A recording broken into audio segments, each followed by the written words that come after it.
Bueno, hemos iniciado una serie nueva. Dichosos sean ustedes porque aquí en Toluca comenzamos esta serie, o en la conferencia anterior, esta es la segunda parte, llamada La Creación y Dios. Esta serie va a cubrir, y no se pierdan todas las demás que vamos a ir compartiendo.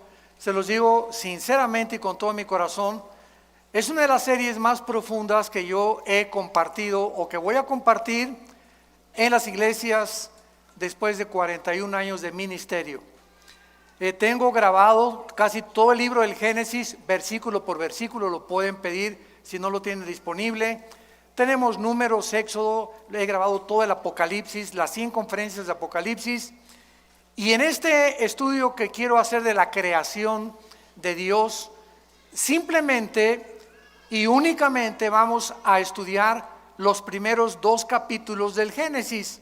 En otras palabras, los 6 días de la creación y desde luego el 7º día del descanso de Dios. Sin embargo, ahora que he estado estudiando esto con mucho más profundidad, vamos a meter en el primer capítulo y el segundo capítulo del Génesis microscopio. Ya no vamos a ver superficialmente esto, sino que lo vamos a ver ni con lupa tampoco, lo vamos a ver con microscopio. Y ustedes no tienen la menor idea de las riquezas que se encuentran nada más en estos primeros 2 capítulos del libro que en hebreo se llama, si lo quieres apuntar, Bereshit, con B de burro, S-H al final. Bereshit, que significa genao en el griego, y en español orígenes.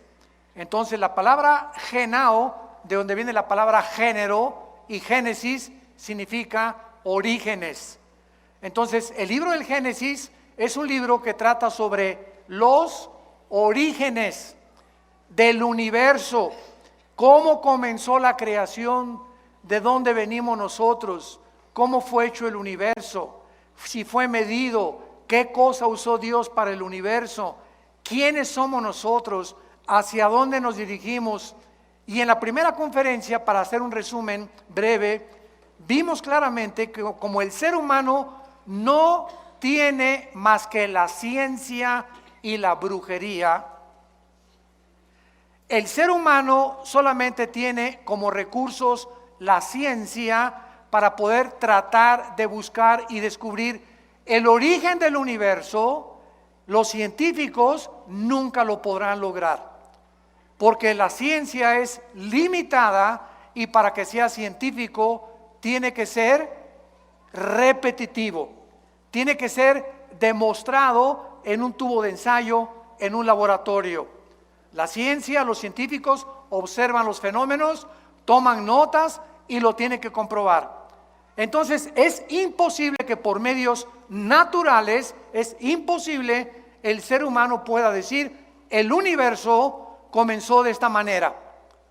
Y como es imposible, también se han inventado teorías, se han inventado hipótesis, como por ejemplo la teoría del Big Bang, que dice la gran explosión, pues el universo comenzó con una gran explosión.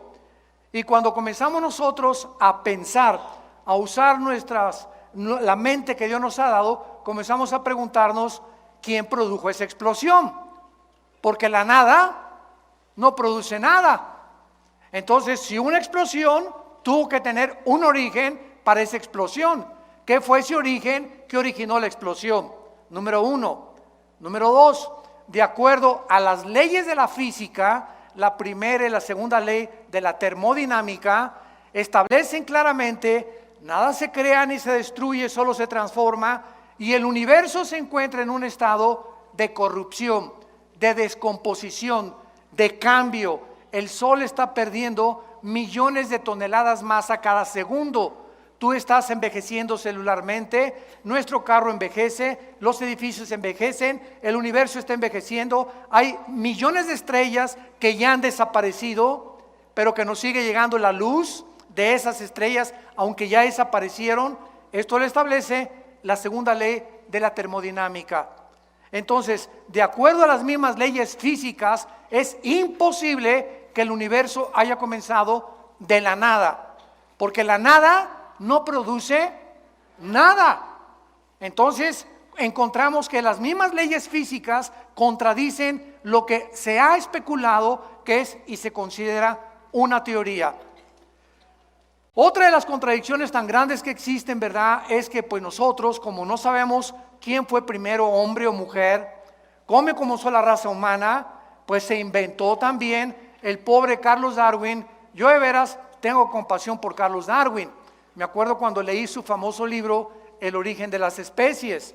Si tú lees El origen de las especies, Darwin nunca, dile a tu maestro, aseguró ni confirmó lo que él escribió como un carácter especulativo, que nosotros éramos el resultado de una evolución fortuita y accidental. Si Darwin, escúchame muy bien, si Darwin hubiera conocido las leyes de la genética que se descubrieron hasta 1954, Darwin, creo que era un hombre honesto, no hubiera sostenido ni hubiera imaginado que venimos de los animales, que todo fue el proceso, que el camello se convirtió en un dinosaurio, la jirafa se convirtió en un león, los perros se convirtieron en tigres, los leones se convirtieron en hipopótamos, porque en 1954 dos científicos en medicina, el doctor Watson y el doctor Crick, se les da el premio Nobel de Medicina por descubrir la hélice del ADN. En 1954 se les da el premio de Medicina por descubrir lo que es el ácido desoxirribonucleico, ADN. Muy bien, ¿qué es el ADN? Para comprender la creación de Dios. En tu cuerpo tienes billones de células. En mi cuerpo tengo billones de células. Y dentro de cada una de estas células existe un código genético hereditario, donde está escrito en este código microscópicamente condensado como un software, para usar el idioma cibernético del siglo XXI. Tienes un software dentro de ti, y dentro de cada célula que tú tienes y yo tengo está determinado tu estatura, el color de tus ojos, el color de tu piel, el lunar que tenía tu abuela en la espalda, lo berrinchudo del carácter de tu mamá, hasta características emocionales se encuentran microscópicamente en una célula. De ahí viene la famosa clonación, que es tratar de sacar el núcleo de una célula, introducírselo a otra para reproducir a un ser humano, que es absolutamente una abominación delante de Dios. Pero gracias a esa información que nosotros tenemos, una célula de una oveja produce ovejas. Mis células jamás producirán changos. Ni las células de los changos producirán camellos, ni las de las jirafas producirán hipopótamos. Y cuando se descubre el ADN, el 62%, escúchenme muy bien, de los científicos que se decían ateos, se arrepintieron.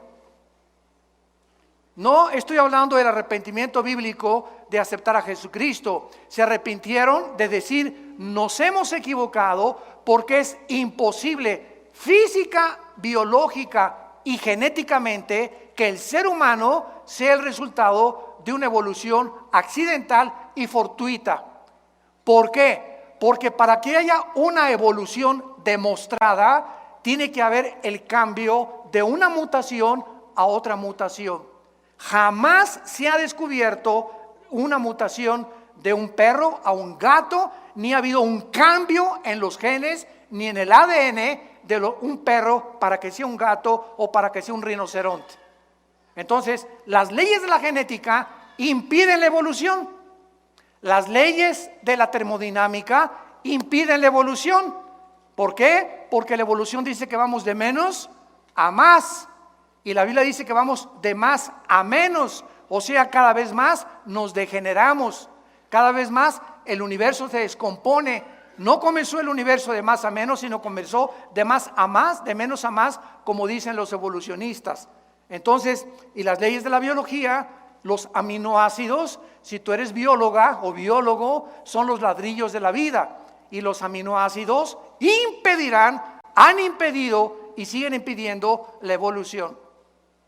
Entonces nos encontramos con científicos que se enfrentan a la misma ciencia, a la biología, a la física y a la genética, que los arrinconan, pero que mantienen su posición intelectual por la soberbia,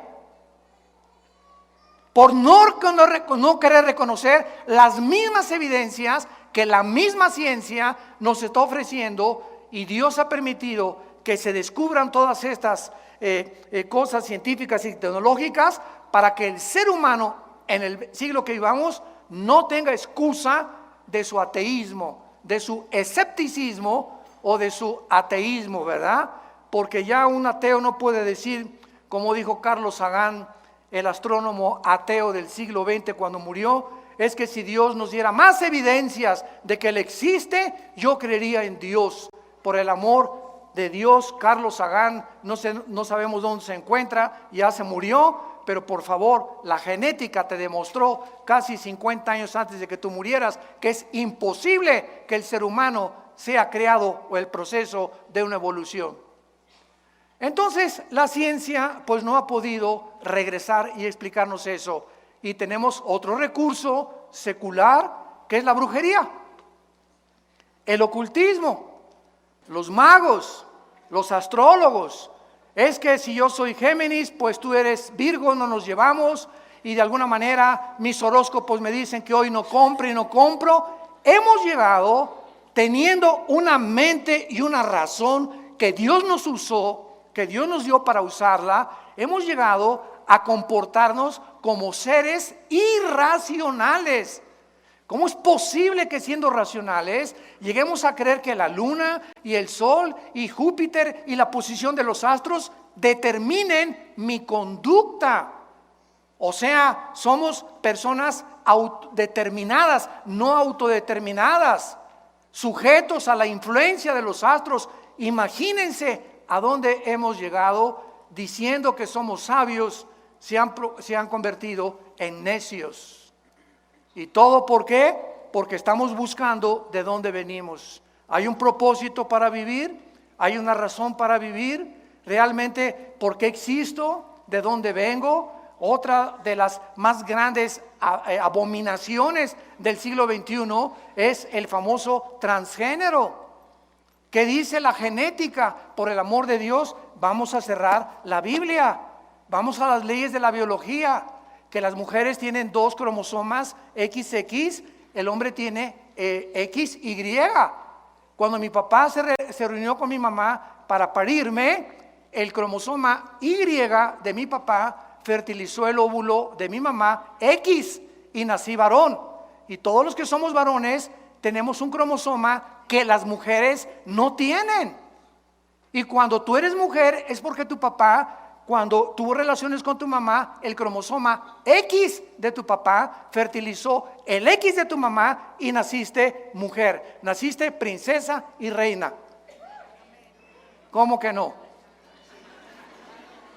¿De dónde venimos? Estamos en el siglo XX, damas y caballeros, y se está enseñando que si un niño se quiere vestir de princesa y una niña se quiere vestir de soldado y de Rambo, les demos oportunidad porque tienen el derecho, imagínense, tienen el derecho de escoger su género cuando lo que determina nuestro género es la biología. Tú eres hombre por las cromosomas que tienes y tú eres mujer por las cromosomas que tienes. Así nos diseñó Dios. Entonces, si tú quieres cambiar tu papel o los elementos cromosómicos de tu naturaleza, ¿qué estás haciendo? Atentando contra la naturaleza. Dejemos a un lado la Biblia. Estás rechazando las leyes naturales por las cuales tú fuiste creado y naciste. Y tratando de cambiar tu identidad. Por eso el 63% de las personas que han querido operarse y volverse mujeres u hombres se han suicidado. ¿Me escucharon? El 62%, damas y caballeros, de los que han querido cambiarse el transgénero se suicidan. No soportan después tener otra identidad, se engañaron completamente. Y hay una lucha emocional y mental impresionante, porque dentro de tu alma tú sabes que eres hombre, tú sabes que eres mujer y quieres cambiar eso, chocas contra la naturaleza y viene un problema mental. De ahí viene lo que clasificaron los psicólogos como múltiples desórdenes de la personalidad, esquizofrenia, sociopatías, psicosis, paranoias, que son únicamente problemas mentales que los seres humanos se han provocado por luchar contra la naturaleza y contra las leyes de Dios.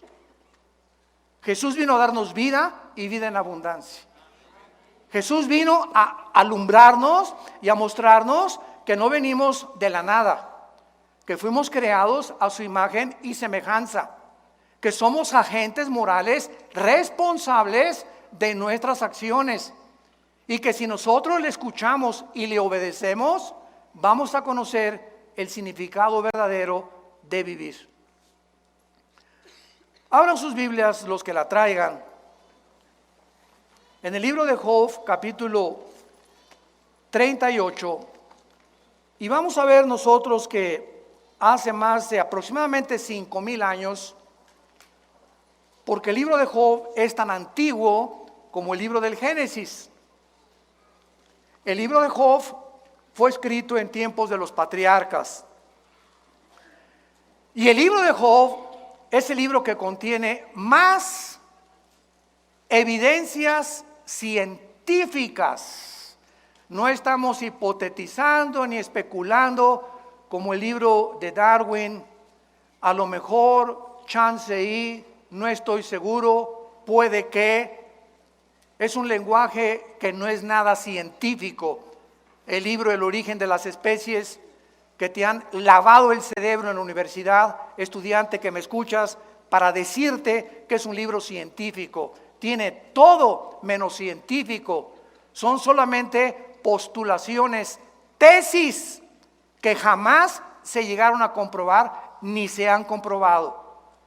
Porque para que haya evolución tiene que haber el cambio de una mutación de una especie a otra especie. Díselo a tu maestro derechito y a la yugular.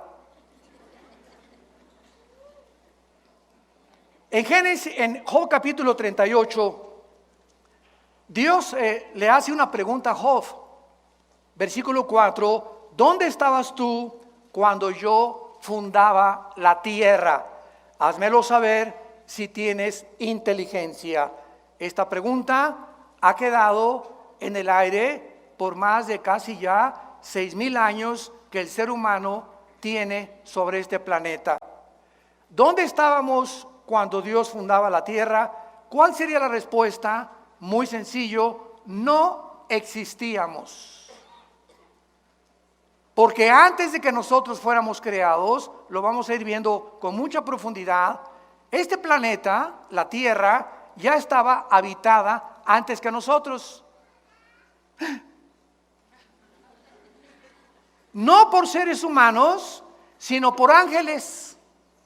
Los ángeles ocupaban esta tierra y aquí en este planeta fue creado Lucifer. Y cuando hablamos de ángeles, quiero volver otra vez a repetirlo, la creación de Dios en la Biblia es serafines que están arriba del trono de Dios, querubines que están junto a Dios guardando su santidad, y vamos a explicar todo esto detenidamente, y los ángeles son otras entidades espirituales, porque la palabra Malek en el hebreo, con K al final, y angelus en el griego significa mensajeros. Entonces, los querubines no son ángeles, los serafines no son ángeles, son otra especie de creación espiritual de Dios. Cuando me preguntan, ¿usted cree que el universo está poblado por seres de otros planetas? La respuesta es claro, amén y amén, pero no por marcianos, ni jupiterianos, ni mercurianos, sino que el universo, lo dice la Biblia, está poblado por millones de millones de millones de ángeles en otras galaxias. Y el centro, el núcleo de todo el universo y el sistema solar donde nosotros vivimos, el centro del universo es este minúsculo planeta que se llama Tierra. ¿Lo podrías tú creer? Que hay estrellas que son 1.000.000 de veces, escucha lo que te digo, más grandes que el Sol. Para que tengas una idea, el Sol es 1.000.000 de veces más grande que la Tierra.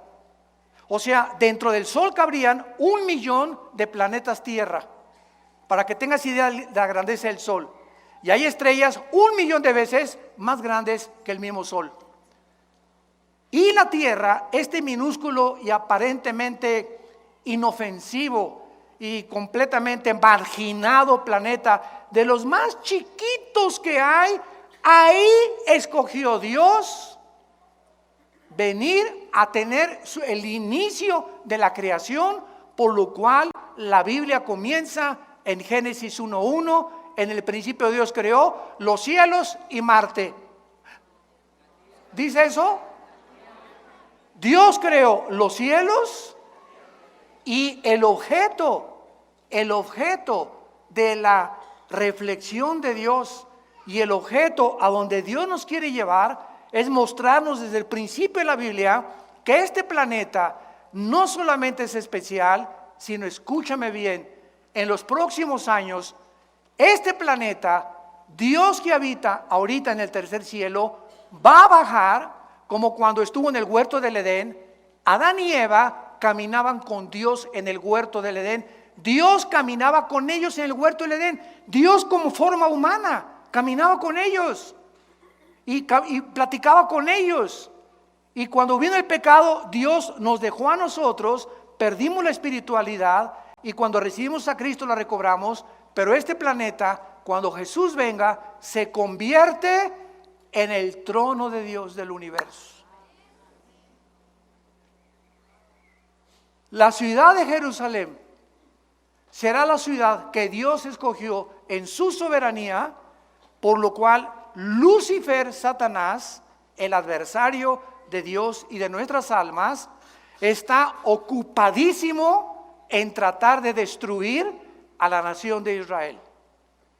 Pero como la mayor parte del mundo, periodistas, conductores, analistas políticos, científicos, están ciegos a este libro, a la Biblia, y no ven más allá de lo que la Biblia dice, no entienden el conflicto espiritual que la Biblia nos muestra de por qué Hitler, los nazis, los quisieron destruir.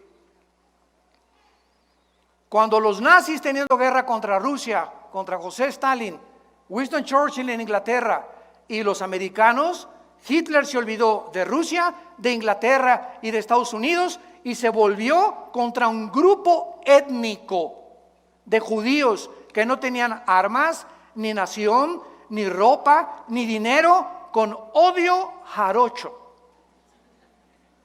Y los escritores, se leen como 8 biografías de los nazis y de escritores que no se explican por qué Hitler odiaba y se olvidó de la misma guerra que tenía con sus verdaderos enemigos para concentrarse en acabar con este grupo étnico a través de campos de concentración y matarlos de hambre, ahogarlos en el gas. ¿Por qué? No le hacían nada. Todo el mundo se pregunta, pero ¿cuál era el enemigo que él podía percibir o vislumbrar con los judíos? Solo la Biblia lo explica. Y por eso actualmente Jerusalén sigue siendo el centro de ataques del mundo entero, de todos sus enemigos alrededor, de destruirlo, echar al Mediterráneo, y nadie ha podido, desde 1948, que se establecieron como nación libre, soberana e independiente, nadie ha podido sacarlos de su tierra, porque así lo dice la palabra de Dios. ¿Y saben por qué es este odio? Porque Lucifer sabe, Satanás sabe que cuando Cristo regrese por nosotros, Jerusalén se convierte en la ciudad y el trono de Dios. Es el miedo que él tiene de que se le acabó su reinado en este planeta Tierra. Por eso el odio que él tiene contra la raza judía. Pero ese es otro tema que podemos abordar en otras conferencias. Muy bien. Y aparte aquí en Job capítulo 38, el capítulo que abrimos, después de que Dios le pregunta a Job que dónde estaba, y Dios cuando hace una pregunta, su sabiduría se encuentra detrás de los cuestionamientos que nos hace para ubicarnos en la perspectiva en la que debemos estar ubicados. Ninguno de nosotros existía cuando Dios fundó el universo. ¿Cuál es el resultado? Que como no existíamos, es imposible que podamos nosotros, por medio de nuestra sabiduría, investigación científica, poder llegar a poder concluir el universo comenzó así, así, así. Tenemos aproximadamente en la ciencia 96 métodos científicos para poder deducir o investigar el origen o el tiempo de las cosas que existen. O, por ejemplo, vas a la escuela y te dicen, el universo tiene, o la Tierra tiene 13 billones de años, o 15 billones de años. Cuando un científico te dice, o un libro de astronomía te dice que la Tierra tiene 13 billones de años, pregúntate de dónde sacaron esa cantidad de años. Yo te voy a responder. De los 96 métodos científicos que existen, hay 3 que están usando que se llama, 1, el carbono 14, 2, el potasio argón, y 3, la radiactividad. Muy bien, el carbono 14, que es el más aproximado para poder averiguar la edad de un fósil, de una piedra, es aproximadamente con un margen de error de 2 a 3 billones de años. O sea, ninguno de los métodos científicos son exactos, son aproximados. Muy bien, si los científicos dicen que a través de los métodos que la geología ha podido investigar, la Tierra tiene 13 a 15 billones de años, no contradice la Biblia. ¿Por qué no la contradice? Porque la Biblia no dice cuántos años tiene la Tierra cuando fue fundada. Y yo creo que la Tierra tiene, el planeta Tierra tiene billones de años. Estoy de acuerdo con eso. El ser humano tiene 6,000 años de historia. Eso es lo único que es dogmático. El ser humano no tiene más de 6,000 años viviendo en este planeta. ¿Cómo lo sabemos? Por las genealogías que existen desde el libro de Adán hasta el Apocalipsis. Cuando Cristo vino y apareció en el mundo, lean ustedes Lucas y Mateo y van a encontrar hijo de tal, hijo de tal, hijo de tal, hijo de tal, hijo de tal, hijo de Abraham, hijo de Adán, hijo de Adán, hijo de tal, hijo de José, hijo de María, Jesús. Yo me preguntaba cuando estudiaba teología, ¿por qué Dios nos permite todos? A mí qué me importa hijo de quién, ¿verdad? Para acabar pronto, a la mexicana, ¿no? Bueno, y a mí, digo, ¿cuál es el propósito, no? ¿Por qué la Biblia nos pone la genealogía o la descendencia de Jesús desde Adán y desde Abraham? Y cuando ya comencé a profundizar aún más, descubrí porque a Dios le interesa, fíjense lo que les voy a decir, a Dios le interesa que cuando su Hijo Jesucristo apareciera en el escenario mundial, fuera el único ser humano de quien se pudiera citar o se pudiera deducir desde dónde venía. Toda su ascendencia de Jesucristo es la que se encuentra en 2 evangelios. ¿Y esto por qué? porque a través de la prueba de las genealogías de Cristo, Cristo demuestra a los fariseos, a los religiosos, a los expertos en la ley, que Él era el Mesías que Dios había prometido. Sus credenciales venían por venir de María. María descendía del rey David. David descendía de la tribu de Judá. De la tribu de Judá descendía Isaac. Isaac descendía de Abraham. Abraham descendía desde Adán. Y esto lo prueba la Biblia para demostrar que Jesús no es Buda, no es Mahoma, no es Mahatma Gandhi, no es Walter Mercado, no es Confucio. Él es mi Hijo bien amado, en quien tengo toda mi complacencia. Cuando fue bautizado, fue la voz que se oyó: es Jesús. Él es. No sigas a Mercado, no sigas a Buda, no sigas a Confucio. Son hombres altruistas, son hombres que de alguna forma fueron buenos de acuerdo a nuestra calificación y nuestra perspectiva, pero no eran el Hijo de Dios. No eran los que tenían toda la sabiduría del mundo. No eran los creadores de la vida. Es Jesucristo, el que celebramos ahora en Navidad, el que es realmente y vino a darnos la vida eterna. El que dijo: yo soy el camino, la verdad y la vida. Yo antes de ser cristiano, ustedes lo saben, yo era ateo, comunista. No tenía otra, estaba decepcionado de la religión que mis padres me heredaron. Quería ser cura a los 12 años, me corrieron a los 6 meses. Cuando descubrí que me gustaban las mujeres, porque me habían dicho que tenía que hacer el voto del celibato. A los 13 años estuvimos, mis hermanos y yo, en colegios lasallistas, y pues nos mandaron al seminario. Vivíamos en Acapulco, y me dijeron una noche, nos juntaron a todos los que estábamos ahí en el noviciado, que ustedes tienen que enterarse que cuando sean ordenados van a tener que hacer el voto del celibato. Y le pregunté: perdón, ¿qué es eso? Que ustedes no se pueden volver a casar, o no se pueden casar nunca. Y esa noche me acuerdo que vi una güerita pasando ahí por el seminario. Se parecía a mi esposita linda, hermosa, prichocha. Y le hablé a mi papá el otro día y soñé con ella. ¿Cómo es Dios, no? Y le dije: papá, discúlpame, ven por mí porque yo no puedo ser cura. Me dijo: ¿por qué? Le dije: porque me gustan las mujeres. Y pegó un brinco mi papá de felicidad que no se imaginan. Él tampoco quería que yo abrazara el sacerdocio. Y pues me decepcioné, dije: no, aquí todo el mundo, ¿verdad? Aquí no hay verdad ni en ningún lado. Y pues nos fuimos al extremo, al comunismo, al ateísmo, al escepticismo, a luchar contra todo lo que es autoridad. El Che Guevara tenía una foto grandísima, como de 2 metros arriba de mi cama. Me ponía la boina del Che Guevara. Era la época de los 70s, los 80s, etcétera, etcétera, hasta que me encuentro con Jesús. Aquel que estaba colgado en nuestra casa en una cruz, en un crucifijo, aquel que jamás abrimos, ni mis padres la abrieron por su ignorancia, tal vez sincera, la Biblia. Cuando llegaba un cura a la casa, tenía un candado, nuestra Biblia, arriba del piano, y el cura tenía la llave, y él solamente al llegar cada sábado que mi papá lo invitaba a comer, la abría y nos permitía, con su permiso, leerla. Estaba vetada completamente. Hasta 1962, damas y caballeros, 1962, el Segundo Concilio Vaticano, uno de los mejores papas que ha habido, Juan XXIII, le decían el gordito bonachón.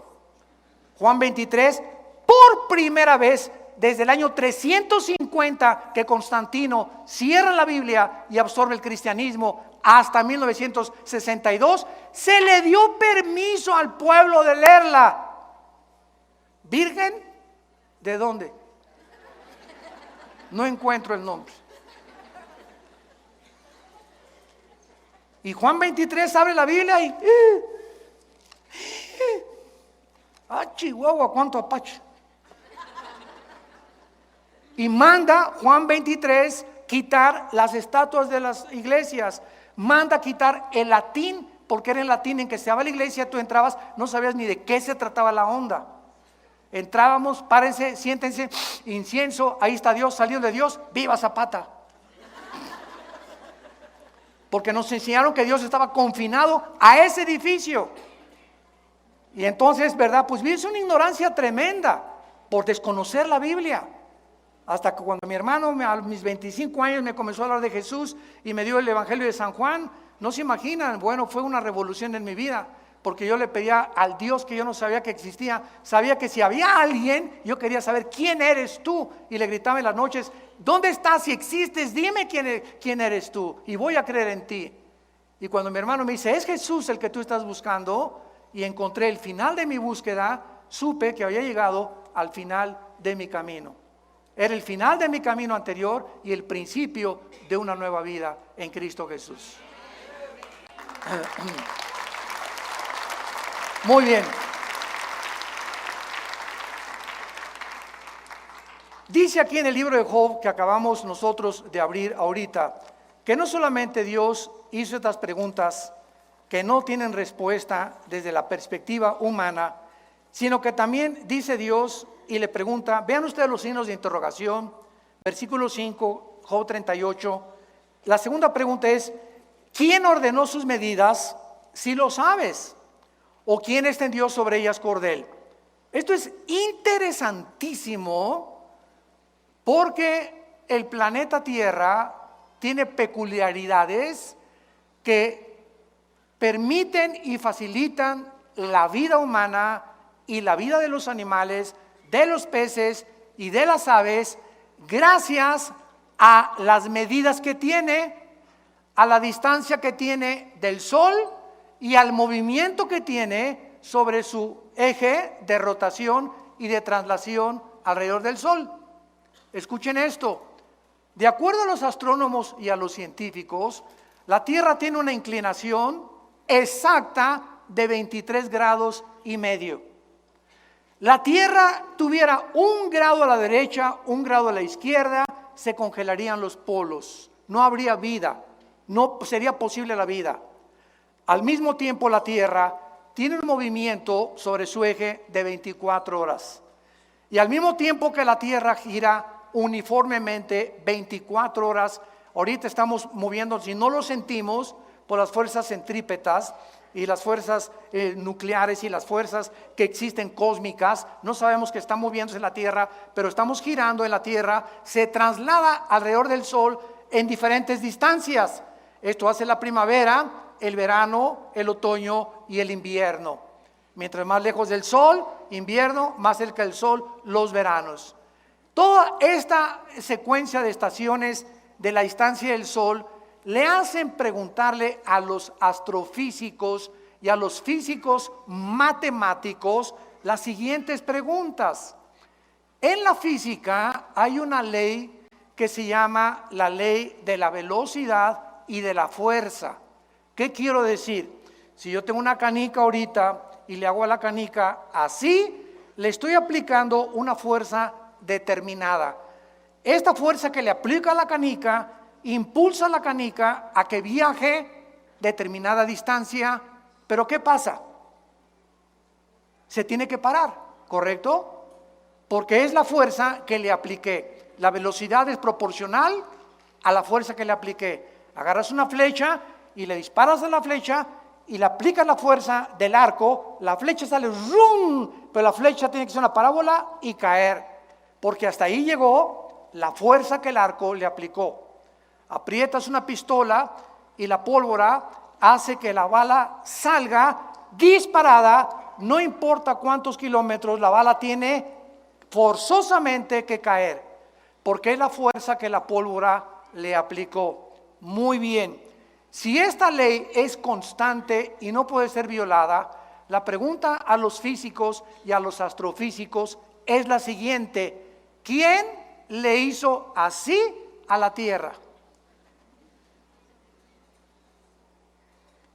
Señores físicos que nos acompañan, por favor, pues las fuerzas del universo, no solamente la Tierra tiene un movimiento de algo invisible que la hace moverse, sino que su velocidad no la ha perdido.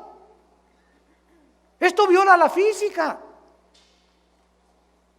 Mantiene uniforme su velocidad y alrededor del Sol, además de eso. Increíble. Bueno, si esto es increíble, en el mundo macroscópico, agarremos un microscopio electrónico y veamos la materia.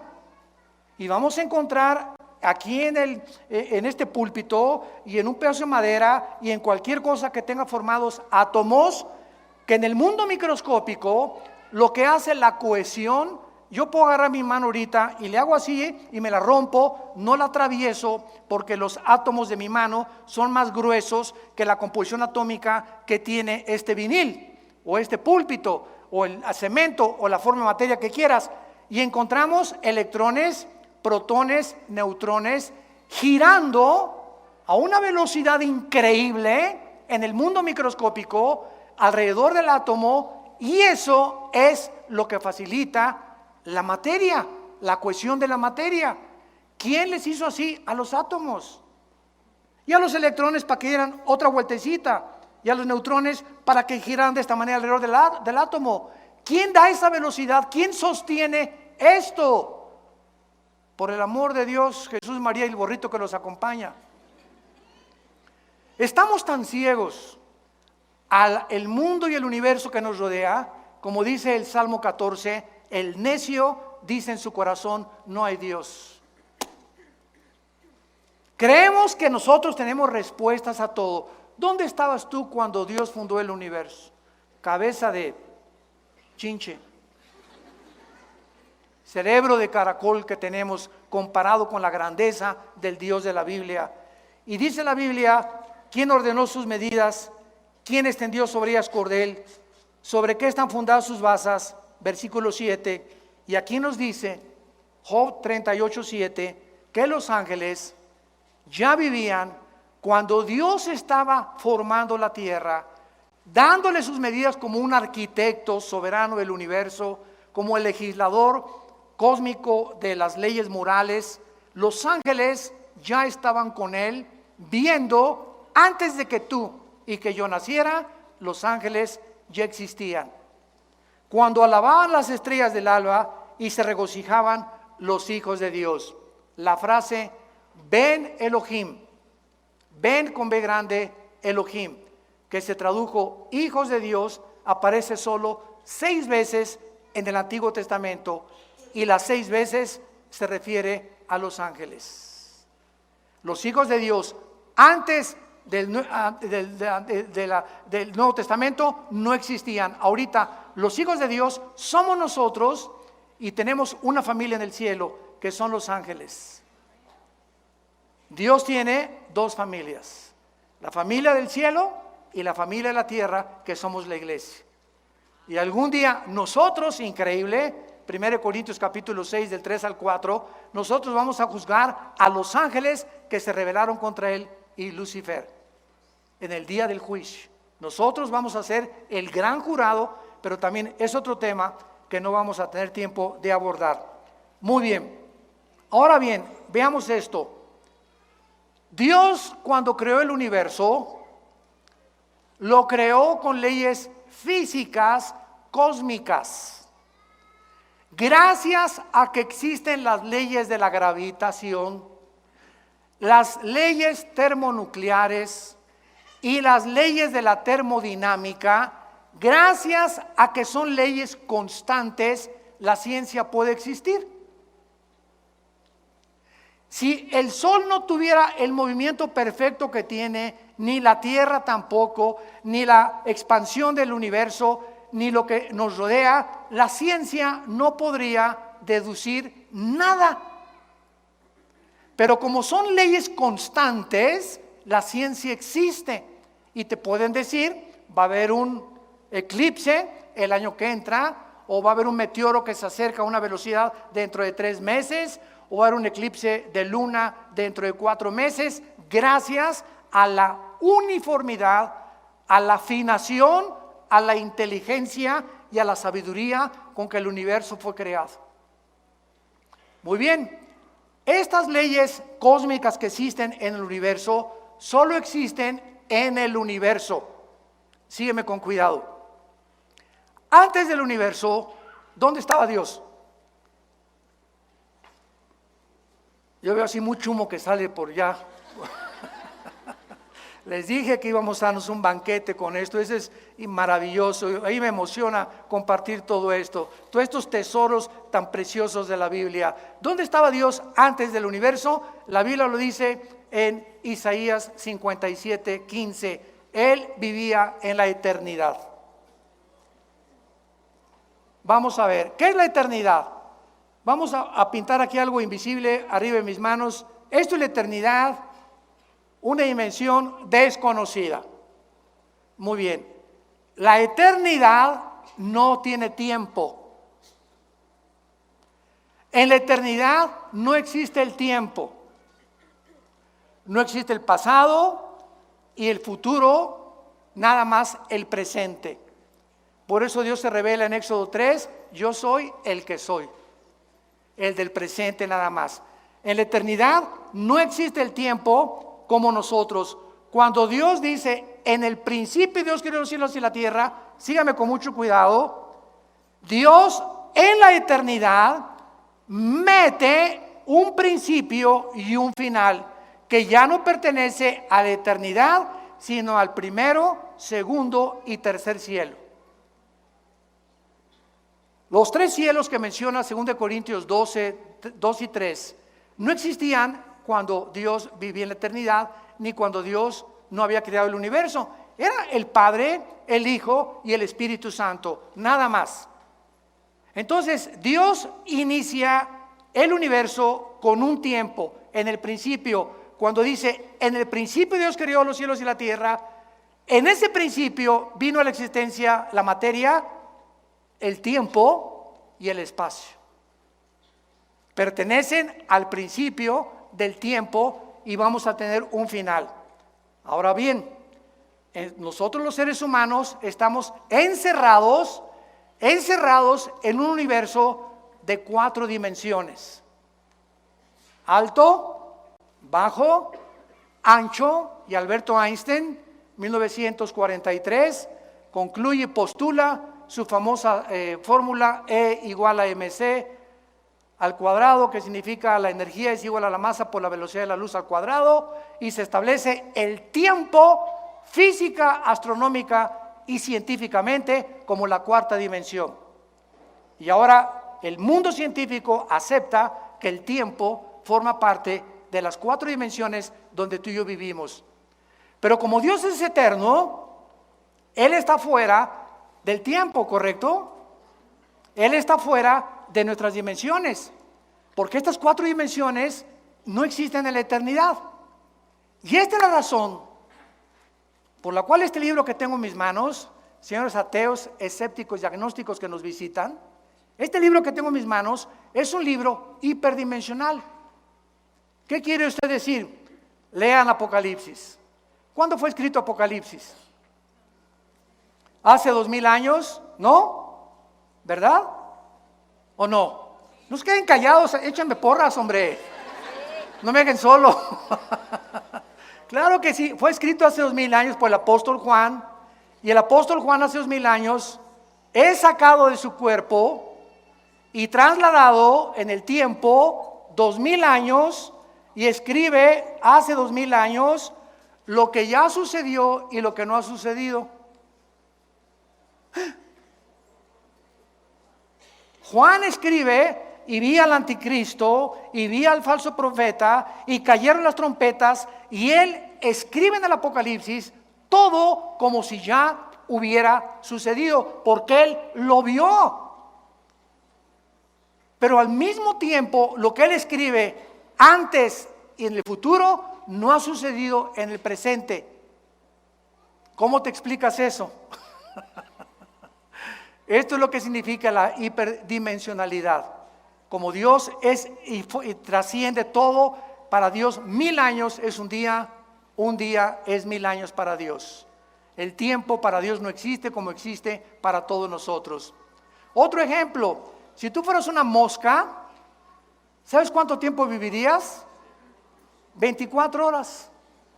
Y esas 24 horas de la mosca tal vez le parecieron 500 años. Porque el tiempo para la mosca no pasa igual que el tiempo para ti. Si tú tienes un perro, nosotros tenemos 2 perros grandanés que parecen caballos, que son por cierto de mi hijo Caleb, ¿verdad? Los perros duran 10 a 12 años igual que los caballos. Yo tuve caballos y un caballo de 8 o 10 años ya está viejo.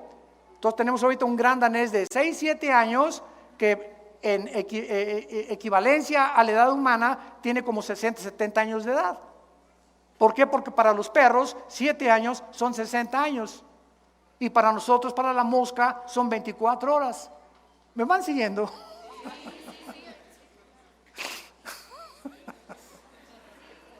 O aterrizamos. Ya no sé, Señor, ayúdanos. Yo le pido a Dios que me ayude a poder explicar todo esto. Y a veces no hay las suficientes palabras para poder explicarlo. Pero en 2, 3 años lo vas a entender. Muy bien. Entonces, el tiempo no existe en la eternidad porque es otra dimensión. Y Dios, para Él 1000 años es un día es como 1000 años. Para la mosca son 24 horas, que a lo mejor son 500 años. Para los animales, perros y caballos que tienen el mismo tiempo también es lo mismo. El que más dura es la ballena, por ejemplo. La ballena puede durar 80, 100 años, una ballena.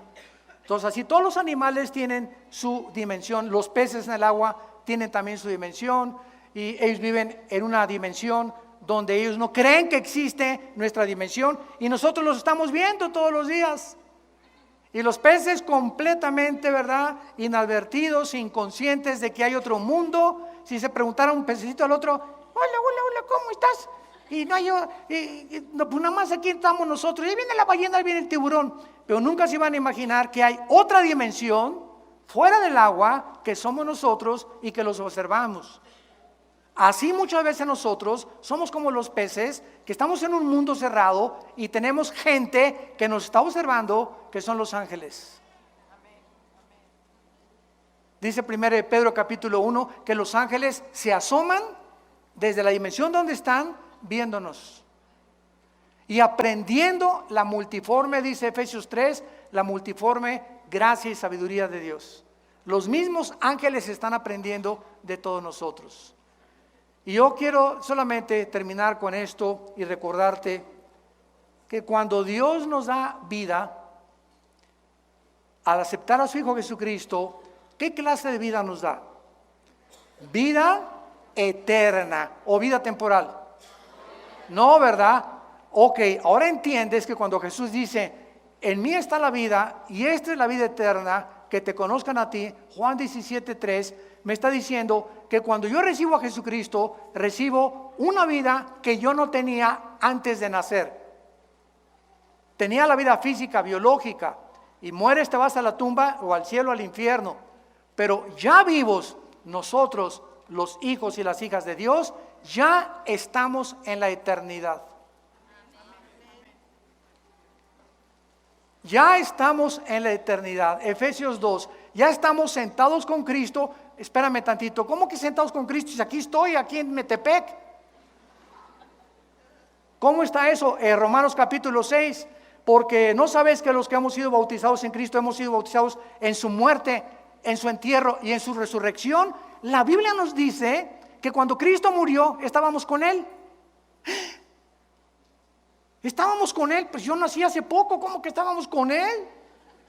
En la eternidad y en la perspectiva divina, cuando tú recibes a Cristo y yo estaba con Cristo, cuando Cristo muere en la cruz, morimos con Él, somos enterrados con Él y cuando Cristo resucitó, nosotros resucitamos y ya estamos sentados con Él.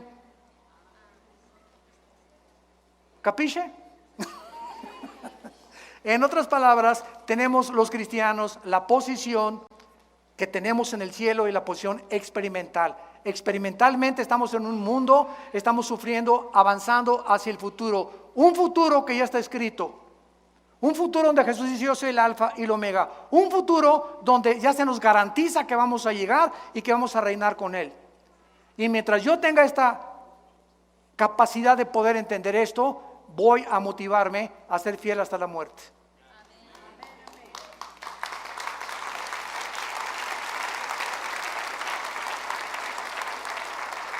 Padre, te damos gracias en esta tarde por las maravillas de tu ley.